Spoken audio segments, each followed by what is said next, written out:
Il y a un endroit où beaucoup de gens ont encore peur de voyager et c'est l'Afrique. Pour avoir visité certains pays et adoré, je reviens vers vous cette semaine pour vous raconter pourquoi visiter le Rwanda. Oui, comme ça, direct, sans transition, pourquoi visiter le Rwanda. C'est un tout petit pays au cœur de l'Afrique et comme pas mal de ces pays voisins, l'image qu'on nous renvoie souvent à la télé et dans les médias est plutôt négative. Pauvreté, corruption, insécurité, pollution. Et ce n'est pas vraiment le genre d'adjectif qui vous donne envie d'aller passer vos vacances là-bas. Aujourd'hui, j'espère bien vous donner une autre perspective en vous racontant ce qui m'a le plus plu là-bas et vous donner envie d'y aller. Vous savez déjà peut-être, mais le Rwanda, c'est le pays du père de Stromae, des parents de Corneille, de la mère de Gaël Faye ou de Sonia Rolland. Et je vais donc vous donner 6 bonnes raisons d'acheter un billet d'avion immédiatement pour vous rendre au Rwanda. Et si vous ne savez pas où c'est ici. Numéro 1, la beauté des paysages. C'est l'un des pays les plus beaux que j'ai eu l'occasion de visiter. Des collines, des montagnes, un volcan, de la jungle, un lac.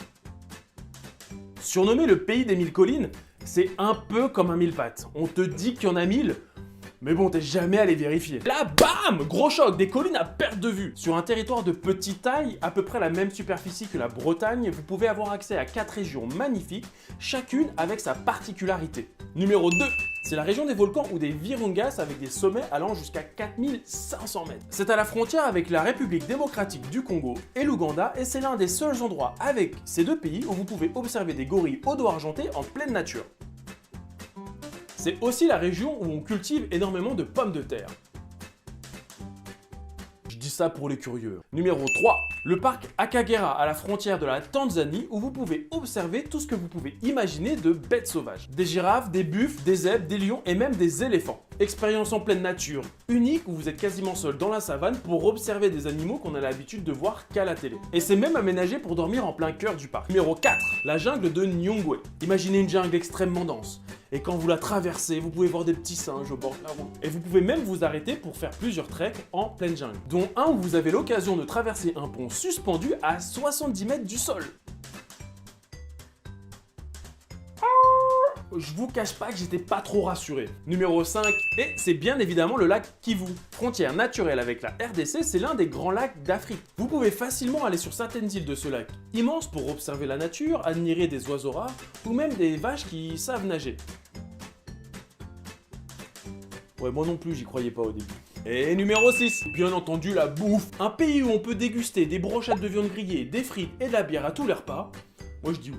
Et maintenant laissez-moi vous donner quelques fun facts à propos du Rwanda, histoire de bien anéantir tous les clichés et les idées reçues que vous pouvez avoir. C'est un des premiers pays à avoir interdit le sac plastique et ça depuis 2008, ce qui fait de Kigali la capitale la plus propre d'Afrique. Et le trafic de sacs plastiques est même devenu un délit passible de prison. Je suis sûr qu'il y en a certains qui sont en train de se dire « Est-ce qu'ils ont la télé là-bas ?» Mais sachez que la 3G voire la 4G est déployée dans tout le pays. Et vous avez même le Wi-Fi dans tous les bus depuis début 2016. Elle en est où la RATP? Le pays connaît une croissance économique de près de 8% par an depuis presque 10 ans.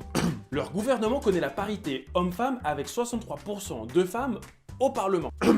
Là, c'est pas compliqué, c'est le seul au monde. Il existe aussi une initiative appelée Umuganda qui se traduit par se rassembler pour réaliser quelque chose, réaliser un objectif. C'est un jour par mois de service civique où toutes les familles d'un même quartier se réunissent pour repeindre une école, nettoyer une route ou construire un centre médical. Au final, on est toujours là à vouloir inculquer aux autres, mais on a peut-être 2-3 trucs à apprendre. Alors, question du jour, est-ce que je vous ai donné envie d'aller au Rwanda? Pour mes prochaines vidéos, je voulais savoir les différents sujets que vous aimeriez que j'aborde, donc je vous propose de les mettre dans les commentaires. J'irai regarder, comme ça je pourrai voir un petit peu ce qui vous intéresse. Donc allez-y, lâchez-vous, mettez tout ce que vous voulez. Cette vidéo, pensez à mettre un petit pouce bleu. J'espère que j'ai déclenché chez vous des envies compulsives d'acheter un billet pour le Rwanda. Et maintenant vous le savez, en attendant la semaine prochaine, bonne vadrouille.